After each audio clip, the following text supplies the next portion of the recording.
Vous êtes-vous déjà demandé pourquoi, à certains moments de la vie, nous avons l'impression d'être mis à l'épreuve d'une manière inattendue? Comme si tout s'effondrait autour de nous et que l'univers disait « non » à tout ce que nous essayons de faire? Ou peut-être avez-vous observé ceux qui, lorsqu'ils regardent vers l'avenir, ne voient que des promesses de réussite et de bonheur, comme si rien ne pouvait aller de travers? La réponse, aussi difficile soit-elle, réside dans un verset de la Bible qui est souvent oublié, ou pire, ignoré, dans la prédication et les enseignements des églises. Mais pourquoi personne ne parle de lui? Pourquoi est-il si mal à l'aise que personne n'ose s'adresser à lui dans ses sermons? Imaginez le scénario suivant. Vous assistez à une grande fête. Tout le monde autour de vous sourit, fait la fête et danse, plongé dans une joie profonde. Vous vous sentez bien, vous avez le sentiment de faire partie de quelque chose de grand. Maintenant, imaginez qu'au milieu de toute cette fête, quelqu'un s'approche de vous et vous dise, d'un ton sérieux et implacable, « Cette fête n'est pas celle que vous pensez. Vous vous trompez. Cela se terminera, et pas de manière glorieuse comme tout le monde le croit. » Comment vous sentiriez-vous? Confus? Choqué? Peut-être même inconfortable, non? Eh bien, le prophète Amos, dans l'Ancien Testament, a fait quelque chose de très similaire au peuple d'Israël, et les paroles qu'il a prononcées étaient si fortes que beaucoup préfèrent les ignorer encore aujourd'hui. L'histoire d'Amos commence à une époque de grande prospérité pour le royaume du nord d'Israël. Les gens faisaient la fête, croyant que Dieu les avait abondamment bénis et que l'avenir ne leur réservait que gloire et victoire. Mais, au milieu de toute cette prospérité et de ces faux sourires, Amos, un simple berger, fut choisi par Dieu pour apporter un message dévastateur. Il n'était ni un prêtre ni un grand leader politique, mais un homme ordinaire, sans aucune autorité officielle, qui a eu le courage de porter un avertissement que personne ne voulait entendre. Et quel était ce message? Le peuple croyait que le jour du Seigneur, qu'il attendait avec tant d'impatience, serait un temps glorieux de libération et de triomphe. Mais Amos, avec un courage farouche, questionne. Pourquoi désires-tu le sabbat? Est-ce de l'ombre et non de la lumière? Comment ça, ombre et non lumière? Le véritable message d'Amos était celui du jugement. Le jour du Seigneur, loin d'être un événement de célébration, serait une réalité de condamnation pour ceux qui ne se basaient que sur des rituels vides de sens, sur de fausses promesses de prospérité et sur un cœur éloigné de Dieu. Pourquoi ce verset est-il si évité? Ce n'est pas seulement un rappel que le jugement de Dieu est réel, mais aussi une invitation à réfléchir sur l'authenticité de notre foi. Et c'est précisément cette réflexion que nous devons avoir, car, plus que jamais, nous vivons à une époque où la foi devient souvent quelque chose de superficiel, de facile, juste pour chercher des bénédictions sans se soucier de la transformation intérieure qu'elle nécessite.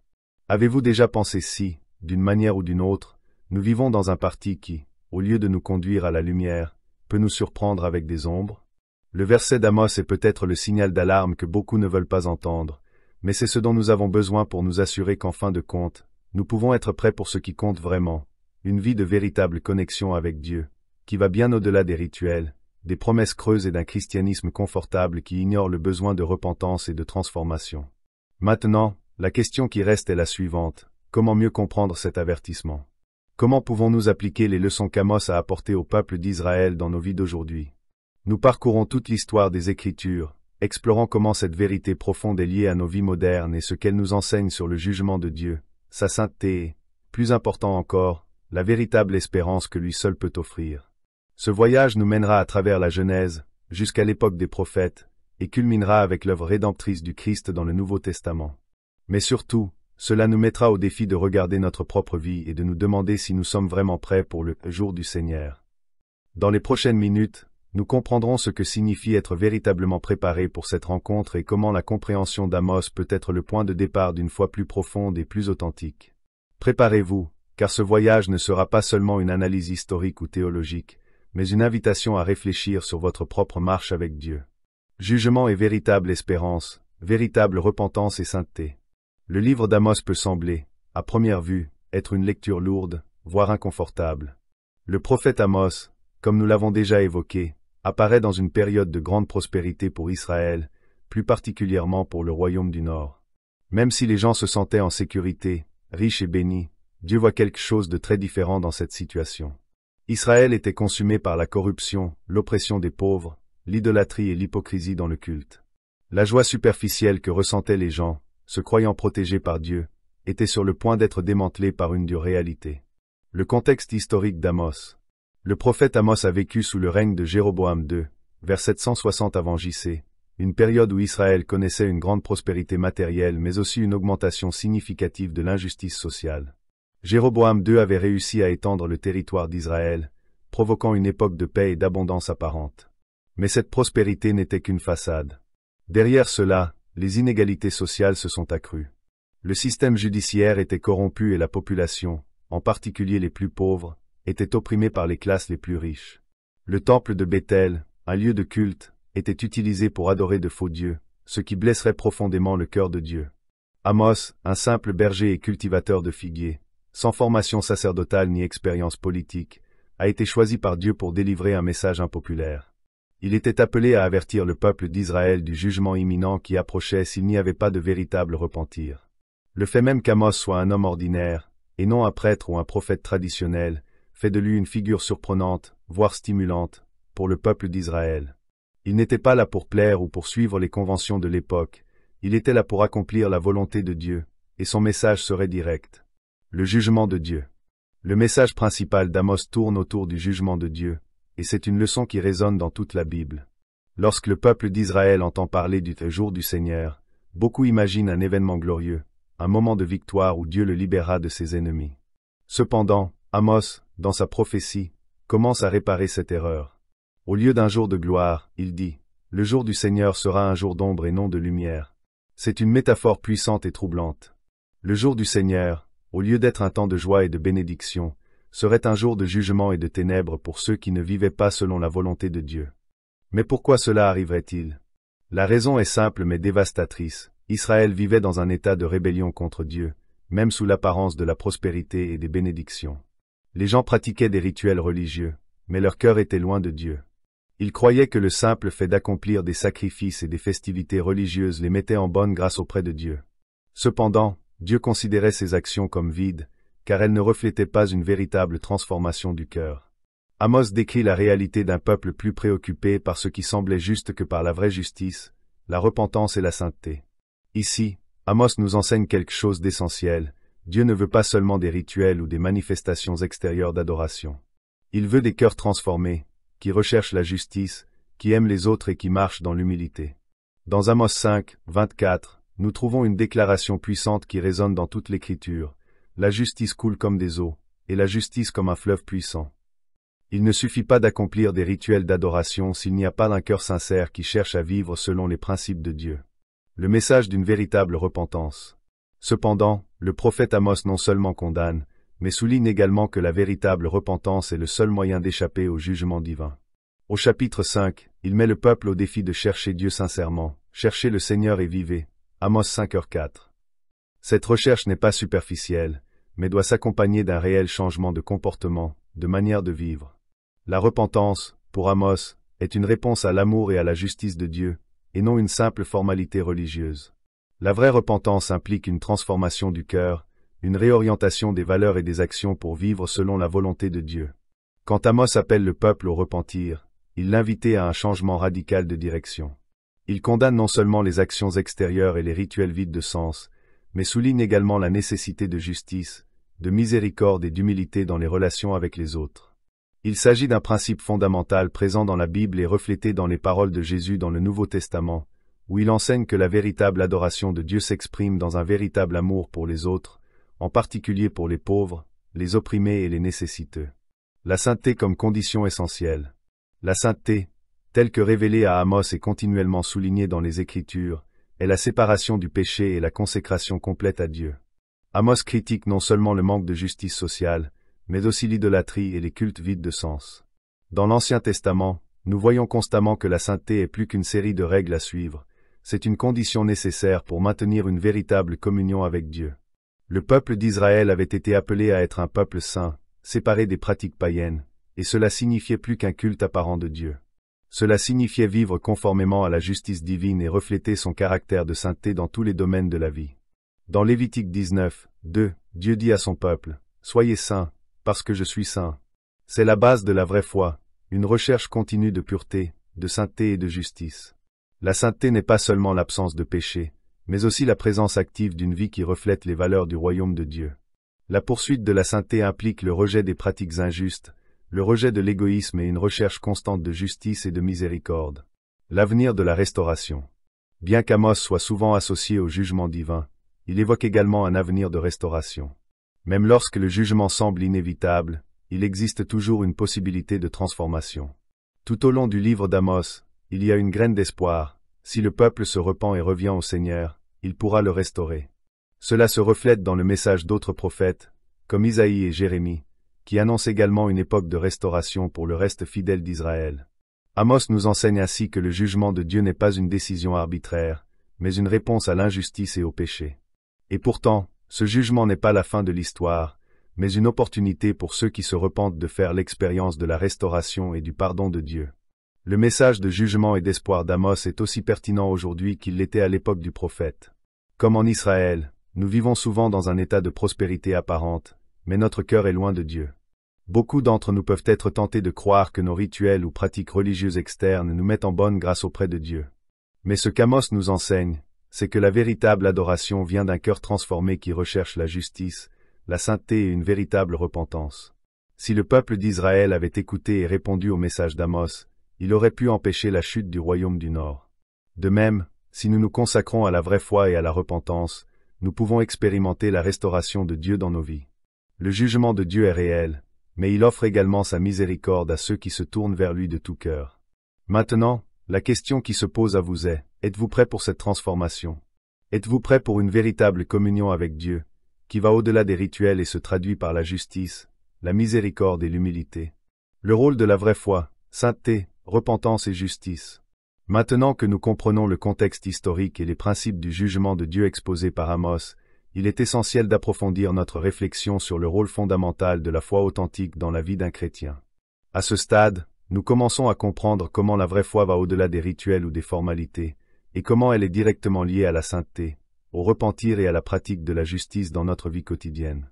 Ces éléments ne sont pas seulement des principes doctrinaux, mais sont essentiels à notre relation avec Dieu et à notre transformation en tant qu'être humain. Qu'est-ce que la sainteté? Le concept de sainteté, souvent mal interprété ou réduit à quelque chose de superficiel, est l'une des pierres angulaires du christianisme. Lorsque nous parlons de sainteté, nous ne parlons pas seulement d'une moralité rigide ou d'un comportement extérieur, mais de quelque chose de bien plus profond.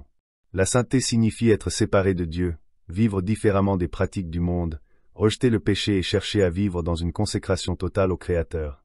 Dans Lévitique 19, 2, Dieu dit à son peuple, « Soyez saints, parce que je suis saint ». Cela nous montre clairement que la sainteté n'est pas une caractéristique isolée, mais reflète la nature même de Dieu. Lorsque Dieu nous demande d'être saints, il nous appelle à refléter son image et sa ressemblance, à vivre selon sa pureté et sa justice. La sainteté n'est pas une suggestion, c'est un commandement, une vocation à laquelle nous sommes appelés chaque jour. Dans notre vie quotidienne, vivre de manière sainte signifie prendre des décisions en harmonie avec les valeurs de Dieu, rejeter le péché sous ses nombreuses formes et cultiver un cœur pur, aligné sur la volonté divine. Cela ne signifie pas que nous serons parfaits ou exempts de défauts, mais cela implique un voyage continu de transformation intérieure, de lutte contre l'égoïsme, l'immoralité et les influences qui nous éloignent de Dieu. De la repentance, un changement de cœur. Si la sainteté est ce que Dieu attend de nous, la repentance est le premier pas vers cette sainteté. Lorsque nous parlons de repentance, nous parlons d'un changement profond, non seulement dans nos actions, mais dans notre cœur. La véritable repentance ne consiste pas seulement à éprouver des remords pour quelque chose de mal, mais c'est un changement d'avis et d'attitude qui nous amène vers une nouvelle direction dans la vie. Dans 2 Corinthiens 7, 10, Paul décrit la repentance comme quelque chose qui produit le salut. Ce repentir n'est ni temporaire ni superficiel, c'est quelque chose qui transforme notre façon de voir le monde, de nous voir et de nous rapporter à Dieu. À Amos, le peuple d'Israël n'a pas compris que le simple fait de sacrifier un animal sur l'autel ne suffisait pas à plaire à Dieu. Il fallait que le cœur soit purifié, qu'il y ait un réel changement de comportement et une volonté de vivre selon les principes de Dieu. La vraie repentance va au-delà de la simple confession. Cela exige de l'action. Cela signifie faire un examen de conscience sincère et prendre des mesures concrètes pour abandonner les pratiques pécheresses, telles que l'injustice sociale et l'hypocrisie religieuse, qu'Amos a tant dénoncées. Dans le contexte israélien, cela signifiait un changement dans la manière de traiter les pauvres et les opprimés, ainsi qu'une purification des cultes religieux devenus vides. Dans notre monde moderne, le repentir doit également aller au-delà de la simple demande de pardon. Elle doit s'accompagner d'une véritable transformation de nos attitudes et comportements. Une véritable repentance est souvent nécessaire pour expérimenter un véritable changement dans notre vie spirituelle et sociale. Et le plus important, la repentance nous met sur un chemin de restauration, où la miséricorde de Dieu peut agir sur nous, guérissant nos blessures et nous conduisant à la sainteté. 3. La justice de Dieu, pas seulement comme concept, mais comme pratique. Or, un des aspects centraux qu'Amos tient à souligner, la vraie foi doit aboutir à la pratique de la justice. Pour Dieu, la justice n'est pas seulement un concept abstrait ou philosophique, elle doit être vécue et appliquée dans notre vie quotidienne.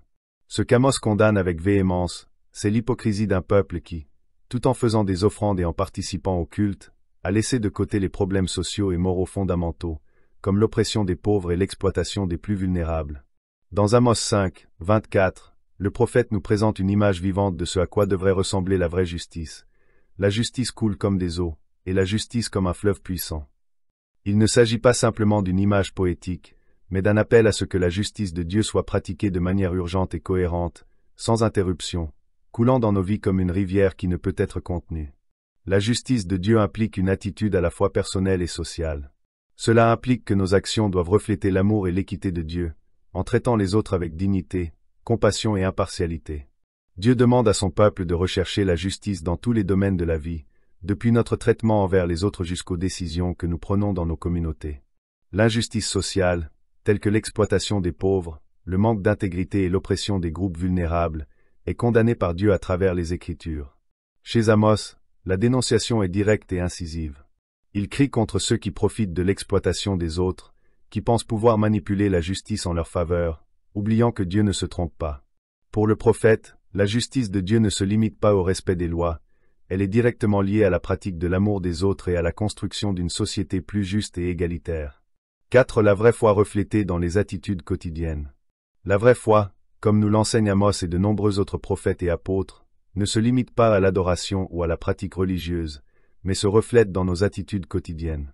Dieu ne se préoccupe pas seulement de notre culte, mais aussi de la manière dont nous interagissons avec ceux qui nous entourent, en particulier avec ceux qui en ont le plus besoin. La vraie foi se reflète dans le souci des autres, le zèle pour la justice sociale et l'engagement envers la vérité et l'intégrité. Dans Jacques 2, 14 à 17, nous trouvons l'une des déclarations les plus claires sur la façon dont la foi doit se manifester par les œuvres. Jacques écrit « La foi sans les œuvres est morte ». Cela renforce le concept selon lequel la vraie foi ne peut pas être simplement théorique ou abstraite, mais doit être visible dans des actions concrètes. Si notre foi ne se traduit pas par de bonnes œuvres, comme prendre soin des pauvres, rechercher la justice et protéger les plus vulnérables, alors notre foi est vide et sans valeur devant Dieu. Pour Amos, la vraie foi signifie vivre dans la droiture, être honnête, agir avec compassion et être un agent de changement dans la société. Et c'est ce qui attire notre attention sur la pertinence de ce concept aujourd'hui. Nous ne pouvons ignorer que la foi doit se refléter dans notre comportement, nos choix et nos interactions sociales. Le véritable christianisme doit être vécu, pas seulement professé. En approfondissant les enseignements d'Amos, nous voyons que la vraie foi est bien plus qu'un simple acte d'adoration ou d'obéissance religieuse. Cela exige un changement de cœur, un dévouement à la sainteté, une véritable repentance et la pratique de la justice. Amos, même au milieu d'une société corrompue et oppressive, nous met au défi de regarder nos propres vies et de nous demander, vivons-nous selon les principes de Dieu? Cherchons-nous vraiment la sainteté? Pratiquons-nous la justice et vivons-nous une foi qui reflète les attitudes du Christ dans notre vie quotidienne? La vraie foi, comme Amos nous l'enseigne, ne concerne pas seulement ce que nous faisons en public, mais aussi la transformation intérieure qui mène à une vie de justice et de sainteté dans tous les aspects de notre vie. Dans notre société moderne, où domine souvent l'injustice et la superficialité, nous sommes appelés à être différents, à refléter la justice divine et à vivre une foi profonde, authentique et vraie. Si nous voulons être fidèles au Dieu juste et saint, nous devons rechercher une foi qui se manifeste dans nos actions quotidiennes, dans notre souci des autres et dans notre engagement envers la vérité. C'est ce qui nous prépare véritablement au jour du Seigneur, et nous permet de vivre une vie qui reflète sa gloire. L'espoir de la restauration, la justice et la miséricorde de Dieu. À partir des leçons que nous offre Amos sur le jugement, la vraie foi et la sainteté, nous arrivons à un point crucial de notre réflexion, l'espérance de la restauration.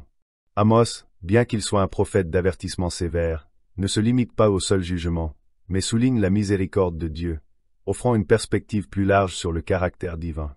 La promesse de restauration est un aspect central des Écritures et a de profondes implications pour nos vies spirituelles. Le même Dieu qui exécute le jugement offre également le pardon, et cette dichotomie entre justice et miséricorde est ce qui rend l'Évangile si puissant et transformateur. 1. La justice de Dieu et l'espoir de restauration. Dans plusieurs passages de la Bible, nous pouvons observer que le jugement de Dieu ne constitue pas la fin de son message. Au lieu de cela, il souligne l'opportunité d'une réconciliation. Amos, tout au long de ses prophéties, annonce un avenir dans lequel le peuple d'Israël, malgré ses échecs, pourra être restauré. Cela se reflète dans le caractère même de Dieu qui, bien qu'il soit juste et sévère lorsque cela est nécessaire, est aussi immensément miséricordieux et souhaite que chacun se repente et revienne à lui. Dans le livre d'Amos, il y a un passage où Dieu parle d'un avenir de restauration pour Israël. En ce jour-là, je relèverai le tabernacle déchu de David, je réparerai ses brèches, je relèverai ses ruines, et je le reconstruirai comme au jour d'autrefois. Amos 9, 11. Ce verset révèle une profonde promesse de renouveau, montrant que même si le jugement était imminent, il y avait encore place à la restauration. Dieu, même face à la corruption et aux échecs du peuple, ne l'abandonne pas. Cette promesse de restauration ne s'adressait pas seulement à Israël, mais elle s'applique également à nous tous. Dieu désire restaurer ce qui a été perdu, guérir ce qui a été brisé et transformer ceux qui se repentent en de nouveaux êtres. Le jugement de Dieu n'est donc jamais une fin en soi, mais toujours une opportunité de retour à sa grâce. Lorsque nous parlons de restauration, nous ne parlons pas seulement d'un retour à la situation antérieure, mais d'un processus plus profond de guérison et de transformation que Dieu offre à quiconque se tourne vers lui avec un cœur sincère et repentant. 2. Le rôle de la miséricorde de Dieu dans la restauration. Même si la justice de Dieu est incontestable et nécessaire, la miséricorde divine est ce qui rend la restauration possible. La miséricorde de Dieu est une caractéristique essentielle de son caractère, et c'est grâce à elle que nous pouvons expérimenter le pardon et la guérison malgré nos échecs. Quand nous regardons l'histoire d'Israël, nous voyons que même lorsque le peuple était poussé à l'exil et que la destruction semblait imminente, la miséricorde de Dieu offrait toujours une opportunité de retour. C'est un principe qui s'applique encore aujourd'hui. Dieu tend toujours la main à ceux qui se repentent, peu importe jusqu'où ils sont allés. À de nombreux moments de l'histoire biblique, Dieu a fait preuve de patience envers Israël. Malgré leurs infidélités, Dieu cherchait toujours un reste fidèle qui pourrait réaliser sa promesse. La restauration, comme Amos nous l'enseigne, ne se produit pas par la simple élimination du péché, mais par un processus de purification et de renouveau spirituel. Dieu ne veut pas punir, mais restaurer, purifier et guérir. Le fait même qu'il ait envoyé ses prophètes, comme Amos, pour appeler le peuple à la repentance est le reflet de sa miséricorde incommensurable. Jésus-Christ, en tant qu'incarnation ultime de la miséricorde de Dieu, est venu dans le monde pour garantir que la restauration soit possible pour tous. Il n'est pas venu seulement pour juger, mais pour sauver, pour restaurer ceux qui étaient perdus, ceux qui s'étaient détournés de Dieu. Sa mort sur la croix et sa résurrection garantissaient le pardon et la restauration à tous ceux qui croient en lui. 3. L'application de la restauration dans la vie chrétienne aujourd'hui.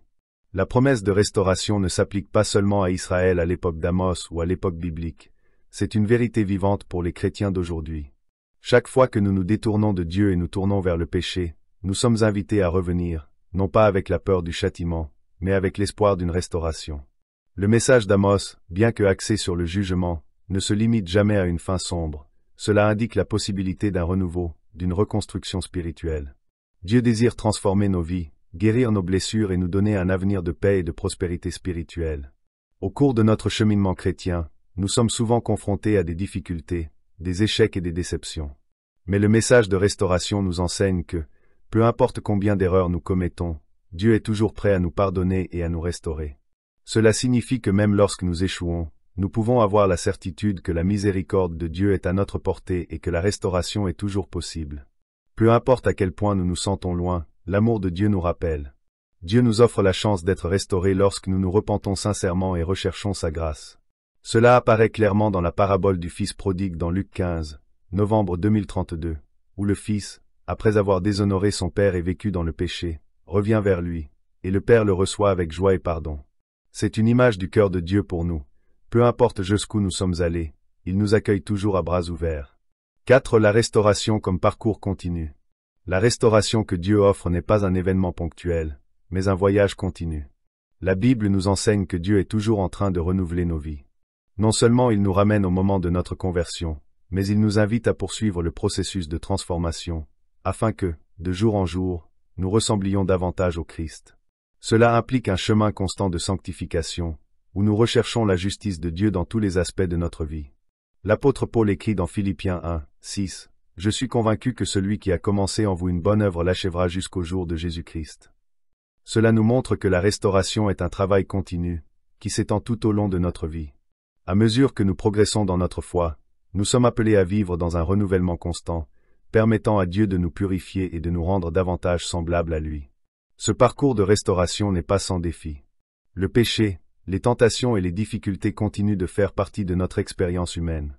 Cependant, le message d'Amos, combiné à l'espérance apportée par Jésus, nous assure que, quelles que soient les circonstances, Dieu travaille en nous. Il veut que nous expérimentions la vraie liberté, qui ne peut être trouvée que dans sa grâce réparatrice. La restauration est un thème central de la Bible et un principe fondamental du message d'Amos. Le jugement de Dieu n'est jamais la fin de l'histoire, mais le point de départ d'une nouvelle possibilité, la restauration. La miséricorde de Dieu, combinée à sa justice, crée une opportunité pour tous ceux qui se repentent de retourner au Seigneur et d'être transformés. En Christ, la restauration est garantie et, grâce à lui, nous pouvons expérimenter le pardon, la guérison et un nouveau départ. Le chemin de restauration est continu et implique une recherche constante de la sainteté, mais il est surtout marqué par l'espérance que Dieu, dans sa miséricorde infinie, ne nous abandonne jamais et nous rappelle toujours à sa présence. La réflexion finale. En réfléchissant aux paroles dures d'Amos, nous sommes mis au défi de regarder au-delà des superficialités de notre foi. Le jugement de Dieu, si souvent évité dans nos discours, est une invitation à une véritable transformation. Le message d'Amos n'est pas seulement un avertissement, mais aussi l'urgence d'une foi authentique, qui se traduit par la justice, une véritable repentance, et, par-dessus tout, la recherche de la sainteté. Cependant, l'espoir n'est jamais loin du jugement. Le même Dieu qui met en garde contre les conséquences du péché étend également sa main miséricordieuse, offrant le pardon et la restauration. En Christ, cette restauration est garantie, et avec elle vient la possibilité d'une vie renouvelée, un chemin continu de transformation et de croissance. La question qui reste est la suivante. Sommes-nous prêts à permettre à Dieu de nous transformer de l'intérieur, de vivre une foi qui ne se fonde pas sur les apparences, mais qui se reflète dans les actions? Le jour du Seigneur n'est pas quelque chose à craindre, mais un temps de révélation pour ceux qui recherchent une véritable communion avec Dieu. Alors, comment répondrez-vous à l'appel de Dieu à vivre une foi qui va au-delà des mots, mais qui se manifeste dans chaque action, chaque choix et chaque pensée?